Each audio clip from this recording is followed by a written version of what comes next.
Bonsoir et bonjour, ou plutôt, comme vous voulez, et bienvenue. Nous voici repartis pour une séance de Cyril Malka sans divan. Aujourd'hui, je vais vous parler de ce qu'on pourrait appeler la victime née. C'est-à-dire la personne, le plus souvent c'est une femme, il y a des hommes. Ce n'est pas une situation qui est réservée à mesdames, il y a des hommes, mais la majorité sont quand même des femmes. Et ce sont donc des personnes qui tombent et retombent toujours dans la même situation où elles se font malmener psychologiquement ou physiquement, ou des fois même les deux, par la personne avec qui elles vivent. Ça peut aussi être au travail également. Très souvent ou régulièrement, ça peut être des personnes qui sont victimes et dans leur vie privée et dans leur vie professionnelle, un petit peu partout. Mais donc on va se concentrer donc sur la vie privée en premier lieu. Et donc, on va prendre comme sujet une femme, parce que c'est quand même le plus souvent à elle que ça arrive, même si au Danemark, il y a plusieurs maisons d'accueil pour les hommes, justement, qui sont malmenés à la maison, parce que c'est plus difficile pour un homme d'exprimer, de ne pas pouvoir se défendre, de ne pas pouvoir dire quelque chose à sa femme, que ça l'est pour une femme. Donc eux, ils ont un problème supplémentaire.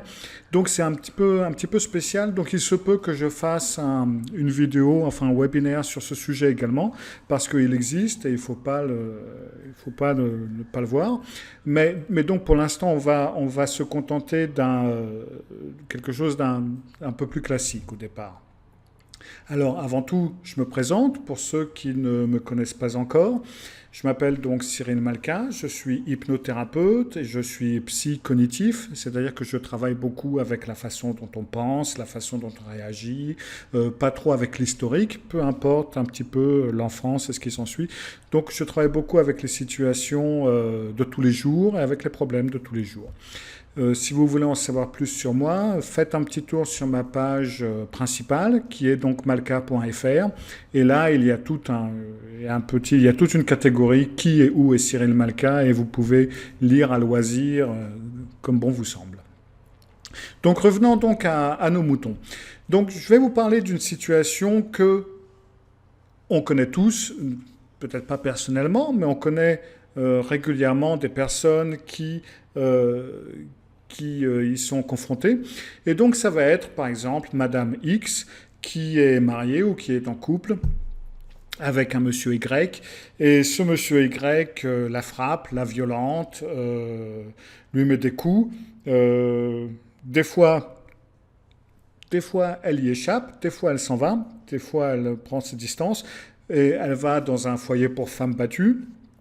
9 fois sur 10, il vient la rechercher, elle revient chez lui, elle revient vers lui, ça va bien pendant 2 jours, et puis paf, il recommence, il lui tape dessus.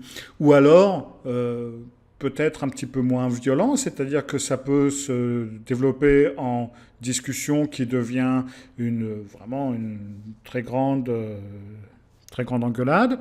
Là, il peut y avoir des mots des mots MAUX, c'est-à-dire que monsieur peut donner des claques ou autre. Et puis après, ils deviennent bons copains, bisous bisous, on va faire un petit tour au lit et on n'en parle plus et tout repart comme si de rien n'était. Euh, Généralement, tôt ou tard, la femme peut quitter la situation si les choses vont trop loin. Par exemple, si Monsieur Y, par exemple, s'attaque aux enfants ou s'attaque à quelque chose qui est plus tabou, là, il se peut que Madame X dise non, là, ça y est, c'est bon, je peux pas le supporter, donc je le quitte. Et cette fois, elle le quitte pour de bon. Il peut aller la rechercher, il essaie de revenir la chercher, il va pleurer, il lui offre des fleurs, il lui offre une BMW. Cette fois, elle reste sur ses positions et elle n'en sort pas. Et puis, elle va avoir une période de célibat relativement courte et elle va retomber sur un autre bonhomme qui va être exactement le même genre, sinon pire. Lorsque je parlais de ce genre de situation avec ma femme, je lui ai raconté un truc que j'avais connu moi-même, et puis elle m'a dit, mais ça, il va falloir que tu l'expliques ce soir. Alors, je vais vous l'expliquer. Lorsque j'habitais à Copenhague, mon ex-femme et moi, on habitait dans un appartement qu'une femme qui s'appelait Gunvor nous sous-louait. C'est-à-dire qu'elle, elle le louait, et puis donc elle nous le sous-louait, elle habitait ailleurs à Copenhague.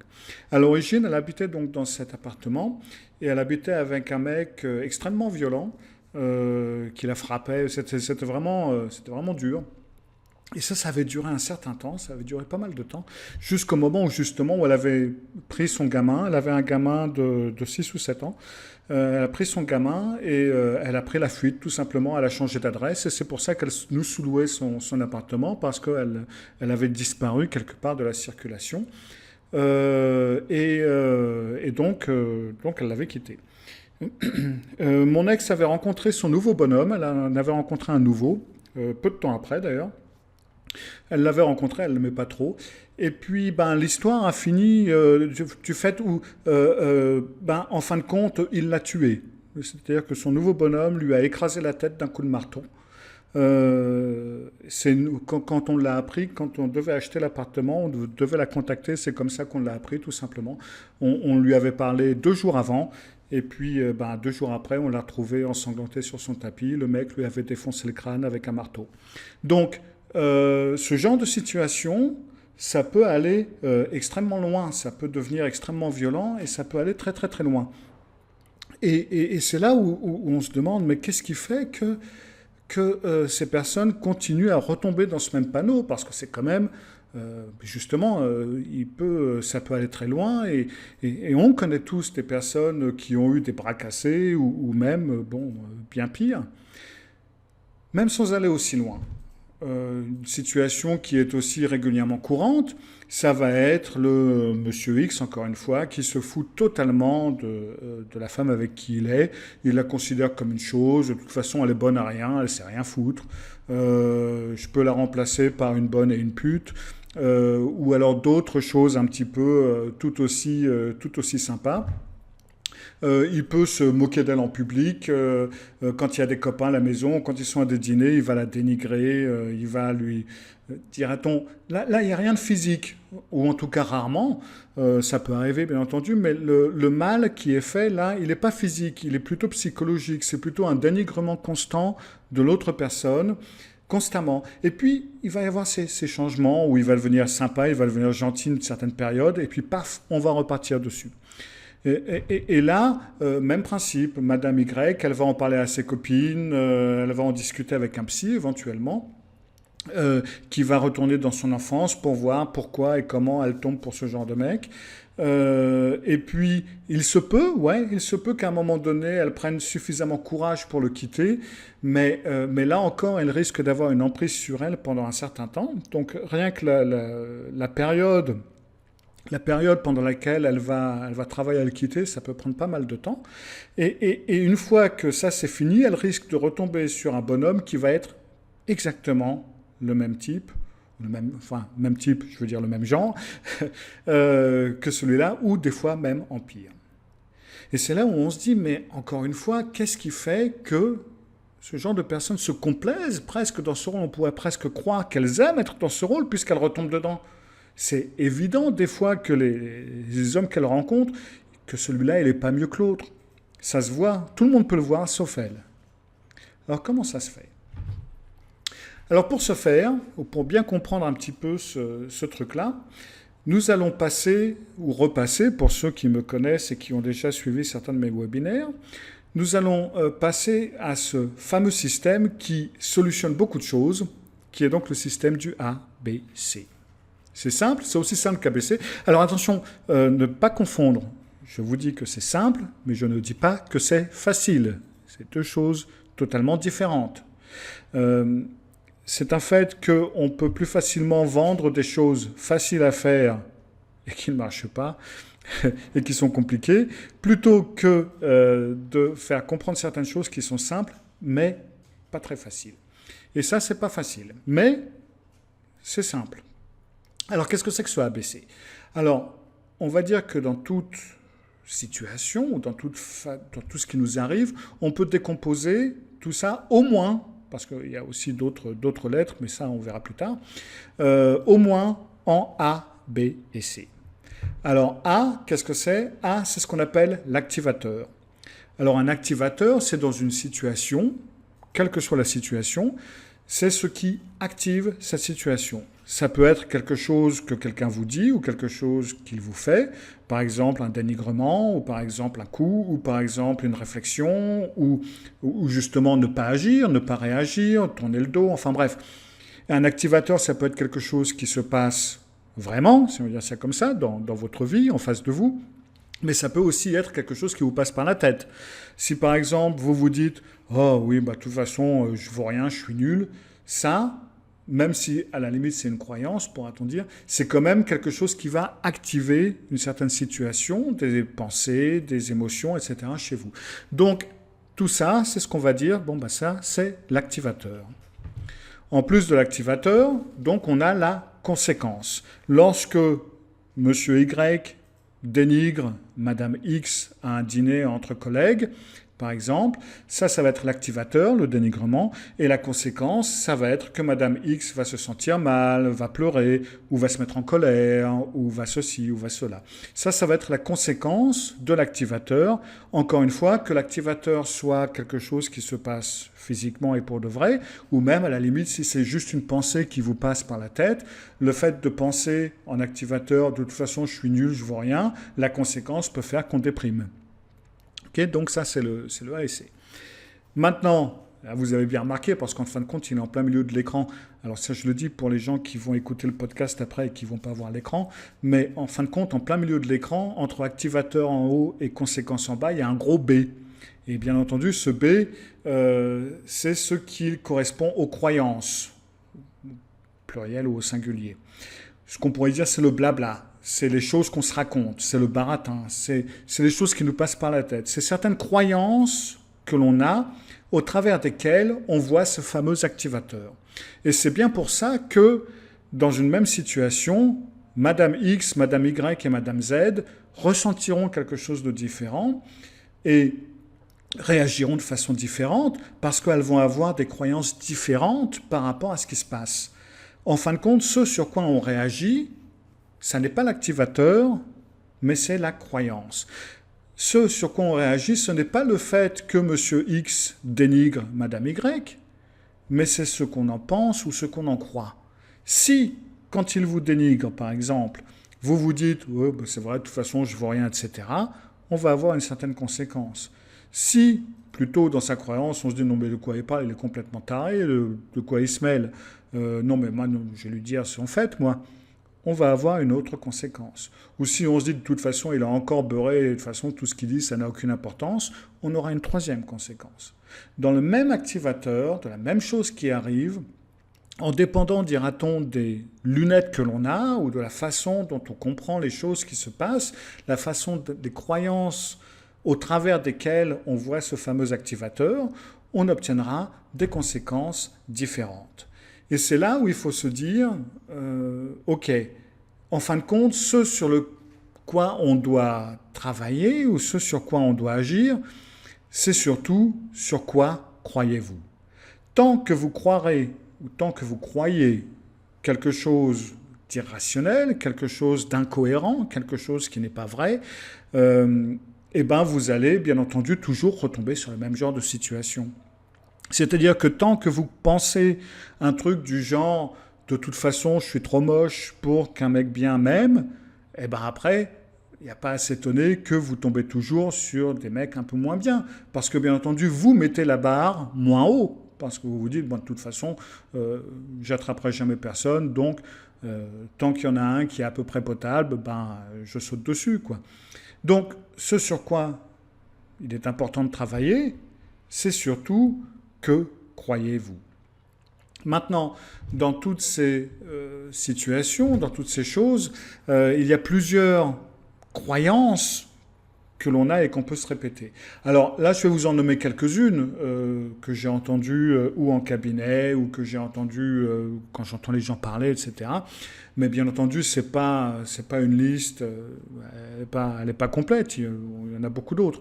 Mais l'une des croyances qu'on peut avoir, c'est « je ne peux pas vivre sans lui ». Ça, c'est le genre de croyance qu'il est relativement facile de combattre parce que généralement, on a vécu sans lui ou vous avez vécu sans lui pendant pas mal d'années, en fin de compte. Si vous avez 30 ans et si vous l'avez connu il y a 5 ans, vous avez en tout cas vécu 25 ans sans lui. Donc, vous pouvez parfaitement vivre les prochaines 25 années et les 25 années suivantes sans lui. En fin de compte, on peut toujours vivre sans telle et telle personne. Alors, c'est un fait, c'est vrai que certains vieux couples, quand on a 75 ans et qu'on a vécu 50 ans avec la même personne, c'est vrai que c'est beaucoup plus difficile et que quand l'un disparaît, l'autre suit. Mais ce n'est pas de ce genre de situation dont on parle en ce moment. Là, on parle d'une situation où vous êtes mal dans cette situation et en fin de compte, ça, on peut parfaitement vivre sans. C'est pas vrai. Ça peut être une des choses. Autre chose, j'en dépends. Je dépends de lui. Alors ça peut être économiquement, ça peut être parce qu'il a une maison, ça peut être parce que ceci, c'est généralement matériel. Alors des fois, à un moment donné, il faut commencer à se poser des questions en se disant, mais jusqu'où vais-je aller pour le matériel et suis-je prête à me détruire totalement la santé parce que je risque d'habiter dans une maison un peu moins sympa et de ne pas avoir de voiture et de devoir faire de la bicyclette pour aller faire mes courses. En fin de compte, on ne dépend jamais totalement de quelqu'un d'autre. On ne dépend que de soi-même. Ce sera la guerre pour le quitter. Si je le quitte, il va me faire chier avec les enfants, il va me faire ceci, il va faire cela, etc. Ça, c'est parfaitement possible. Mais en ce moment, ce qu'on vit généralement, c'est également une guerre. C'est une guerre qu'en fin de compte, on ne peut pas vraiment gagner parce qu'elle est plus compliquée à vivre et parce qu'elle n'est pas, en fin de compte, elle n'est pas dans les tranchées. Alors c'est un fait, ce sera une guerre, mais toute action nécessite certains problèmes et une fois qu'ils ceux-ci sont passés, généralement, on peut plus facilement choisir une vitesse de croisière. Mais souvenez-vous de travailler sur vos croyances pour justement ne pas aller rechercher le même genre de personnes. Je suis nul, de toute façon je ne vaux rien, je suis nul, j'ai rien, etc. Bon, ça c'est relativement facile à travailler parce que c'est pas vrai, personne n'est nul de toute façon. Oui, on peut être nul en informatique, on peut être nul en comptabilité, c'est ce que ma femme me dit. On peut être nul en certaines choses, mais ça ne veut pas dire qu'on est nul en tant que personne. Personne n'est nul en tant que personne. Je suis moche, bête, trop grosse, trop maigre, trop con, trop grande, trop petite, trop ceci, trop cela, etc. Bon, tout le monde trouve chaussure à son pied de toute façon. Donc si un tel ou un tel vous trouve trop moche, trop bête, trop con, trop ceci, trop cela, eh bien passez votre chemin, vous trouverez sûrement quelqu'un d'autre qui pourra être heureux pour vous et pour la façon dont vous... de votre apparence et qui ne vous jugera pas sur certaines de ces choses-là. Je ne sais pas me débrouiller seul. Ça aussi, je l'ai entendu régulièrement. Ça non plus, c'est pas vrai, tout s'apprend, tout peut s'apprendre. C'est vrai, encore une fois, ça risque de pas être facile, ça risque de demander beaucoup de choses, mais la liberté, ça a un prix, et ça veut dire que certaines choses risquent d'être plus compliquées. J'ai besoin d'amour, j'ai besoin d'attention. Ça, c'est pas vrai non plus. Personne n'a besoin d'amour. On peut parfaitement vivre sans amour. J'ai fait tout un webinaire sur ce sujet, donc je ne vais pas m'étendre là-dessus. Il vous suffit de faire une petite recherche sur YouTube et vous allez trouver le webinaire qui s'appelle « J'ai besoin d'amour ». C'est un webinaire en part entière. Je ne vaux rien, c'est à peu près la même chose que je suis nul, et ça a à peu près la même teneur. Bref, quelles sont vos croyances ? Et que croyez-vous? Si vous croyez dans une ou plusieurs de ces phrases ou de ces assertions, ou quelque chose qui y ressemble, c'est là ou c'est ça qu'il va falloir combattre. Il va falloir les combattre de différentes façons. Alors, avant de revenir sur le sujet, de revenir sur la façon dont on peut combattre les choses, on va faire un petit topo. On va prendre une situation à peu près standard et puis après on va voir comment on peut réagir, comme ça que vous compreniez un petit peu bien ce que je veux vous expliquer. Alors, dans l'activateur, ça va être par exemple qu'il vous dénigre ou il me dénigre, il dit quelque chose qui me dénigre et qui fait rire les autres à mes dépens, etc., etc. Si, en B, donc en croyance, on se dit, bah, de toute façon, je ne vaux rien, c'est normal, il me dénigre, on arrive dans une situation de soumission. Alors, on peut arriver dans une situation de colère ou d'agression également. Ça dépend un petit peu de ce qui vient après je ne vaux rien.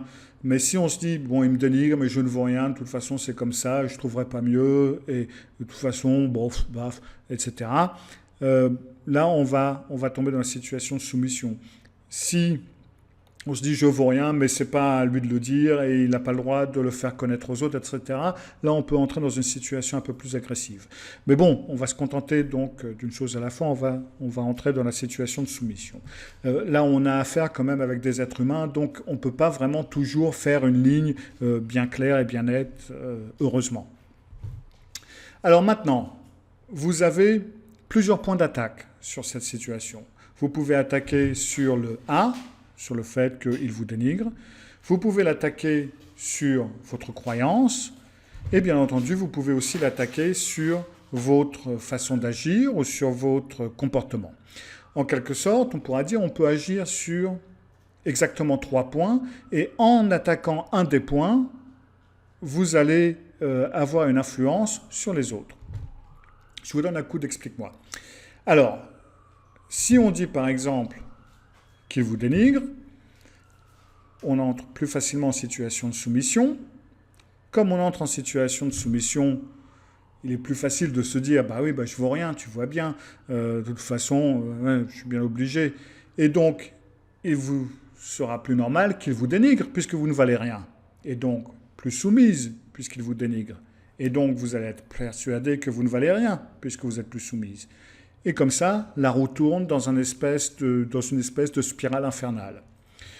Alors, l'un des points d'attaque, ça va être sur le A, c'est-à-dire sur la façon de le faire arrêter de vous dénigrer.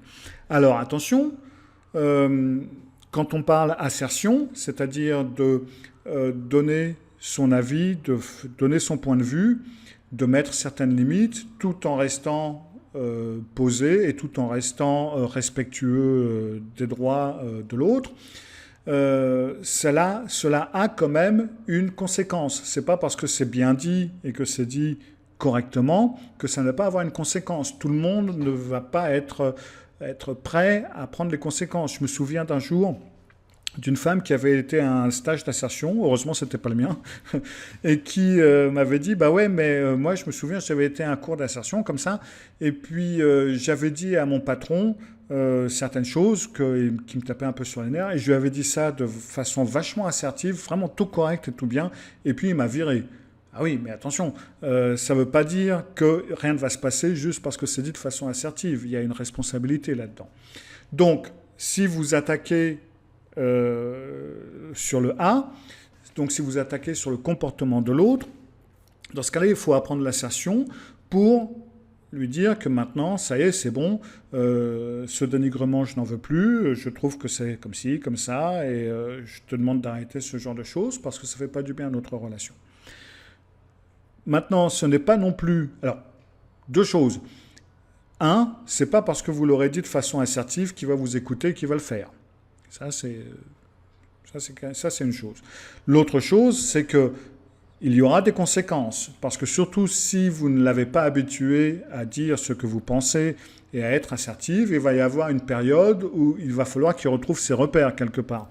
Qu'il voit si c'est quelque chose que vraiment vous voulez dire ou si c'est vous faites semblant et c'est encore ce psy qui vous a tourné la tête. Donc, vous allez avoir une petite période qui risque d'être un petit peu tumultueuse. Mais, le cas échéant, si vous apprenez l'assertion, si vous dites les choses de façon assertive, vous avez une possibilité de changer ce fameux A, de changer donc cet activateur de façon à ce qu'il n'existe plus. Et donc, de ce fait, vous allez être plus assertive. Et ce que vous allez ressentir, ça va être de l'assertion. Et quelque part, ce « je ne vaux rien » va être de plus en plus atténué. On pourra dire que si on remet ça dans une spirale, la spirale, elle va aller dans l'autre sens, quelque part. Parce que comme vous allez être assertive, comme vous allez dire ce que vous voulez, ce que vous pensez, ce que vous ressentez de façon assertive, et que ça va marcher, le cas échéant. Alors là, on fait comme si vous n'êtes quand même pas avec un sociopathe qui de toute façon ne changera pas, etc. Bien entendu, hein. On parle d'un couple plus ou moins régulier dans lequel l'homme, de toute évidence, va un peu trop loin ou va trop loin. Donc, en étant plus assertif ou en utilisant l'assertion, il ne va plus vous dénigrer, ou il va en tout cas moins vous dénigrer. Et dans ce cas-là, vous allez plutôt que d'entrer dans cette idée de « je ne vaux rien », vous allez entrer dans une valorisation plus positive, en vous disant « bon, bah, ça a marché, quelque part, c'est bien ». Et donc, ça va être plus facile d'être assertif la prochaine fois. Et donc, lui, il va également changer de béquille, ou changer de côté, ou changer de façon d'être. Et de cette façon-là, on entre dans une spirale qui va dans l'autre sens. Ça, c'est une bonne méthode, parce que c'est une bonne méthode surtout de soutien, parce que ça vous permet de dire vos pensées plus facilement et de vous exprimer plus facilement et plus librement. L'autre point d'attaque qui est très important, c'est de combattre vos croyances. Et je dirais que c'est le plus important et que c'est à celui-là qu'il faut travailler aussi également. Quelque part, les deux choses vont un petit peu main dans la main, parce que quand on travaille aussi ses croyances, il est aussi plus facile de devenir plus assertif, parce qu'on peut plus facilement dire ce qu'on pense, ce qu'on veut ou ce qu'on ne veut pas. Donc, si à un moment donné il vous dénigre, si en B, plutôt que de vous dire bah, « je ne vaux rien, je suis nul », etc., vous combattez ces croyances et vous changez vos croyances, là également, il va être plus facile d'entrer dans l'assertion et de devenir assertif. Et de cette façon-là aussi, également de renverser la spirale. Autre possibilité également, c'est que si, une fois que vous avez quitté Monsieur X, plutôt que de vous jeter dans les bras de Monsieur Y rapidement, ou trop rapidement, prenez une pause, prenez un certain temps pour travailler justement avec ce genre de pensée. Là, vous avez tout le loisir de prendre papier, crayon et d'écrire tout ce genre de choses et de les combattre par écrit. C'est la solution miracle du Père Malka, ça vous l'entendrez régulièrement chez moi, papier, crayon. Bon, à la limite, vous pouvez prendre clavier et Word, ça peu importe, on est quand même dans des temps modernes, mais écrire c'est très bon parce que ça vous permet de formuler certaines choses, et une fois que vous les avez formulées, ils prennent forme et ils deviennent plus concrets. Si vous prenez par exemple une pensée du genre « je ne vaux rien », alors c'est à vous, déjà d'une part, de commencer par mettre par écrit toutes vos pensées, tous ces B, toutes ces pensées qui sont négatives sur vous. Alors, toutes celles dont j'ai nommé, par exemple, bah, je suis trop grosse, je suis trop petite, je suis trop ceci, je suis trop cela, je ne vaux rien, je suis nul. Enfin bref, peu importe. Tout dépend des pensées que vous avez et des choses que vous utilisez pour vous dénigrer vous-même. Parce que quelque part, lui, ce qu'il fait, ce n'est que reformuler certaines choses que vous formulez au départ. Donc là, je dis je ne vaux rien, mais c'est seulement un exemple. Donc, si vous prenez un exemple, par exemple, je ne vaux rien, vous pouvez toujours commencer à vous dire, ok, prouve-le. Prouve-le que je ne vaux rien, prouve-le que je suis nul, prouve-le que ceci, cela. Et le cas échéant, mais je ne vaux rien, pourquoi? Parce que j'ai fait des erreurs, parce que j'ai fait telle et telle erreur, j'ai fait telle et telle bêtise. Mais qui n'a jamais fait d'erreur? Qui n'a jamais fait telle ou telle bêtise? Je suis sûr que vous trouverez quelqu'un qui en a fait plus que vous, qui en a fait bien pire que vous. Essayez de voir aussi également les côtés positifs. Et quand as-tu fait quelque chose de positif? Alors là, je vous dis tu parce que ce n'est pas à vous que je parle. Je fais comme si moi, je me parlais à moi-même. Hein, et généralement, on se tutoie beaucoup. Donc, faites un petit peu le point. Mais quand est-ce que j'ai fait des choses de positives? Et qu'est-ce que j'ai fait de positif? Et si vous regardez juste au courant d'une journée, rien que les petites choses positives qu'on a fait au courant de la journée, mais il y en a beaucoup. Il y en a énormément, mais on n'y pense pas parce qu'on les prend un petit peu comme normal. Parce que généralement, les choses négatives que l'on fait, ça par contre c'est horrible et ça on les augmente. Et puis les choses positives qu'on fait ou les choses qu'on fait bien, bon bah ça on s'en fout un petit peu parce que c'est rien de spécial. C'est pas vrai, c'est pas vrai du tout. Quand est-ce que tu as fait quelque chose pour les autres? Réfléchissez-y. Quand est-ce que vous avez fait quelque chose pour les autres? Quand est-ce que vous avez fait quelque chose pour la communauté, pour les enfants, pour des amis, pour des copains, pour des personnes que vous ne connaissez pas? Ce sont des choses que l'on fait régulièrement. De quoi dépend cette valeur? Je vaux rien. Par rapport à quoi? Dans l'absolu? Mais dans l'absolu, personne d'entre nous ne vaut rien. Je meurs demain, et ben ça vous ennuiera un petit peu parce qu'il n'y aura plus de webinaire, et puis après vous passerez à autre chose. La Terre continuera à tourner, et puis tout le monde ira bien.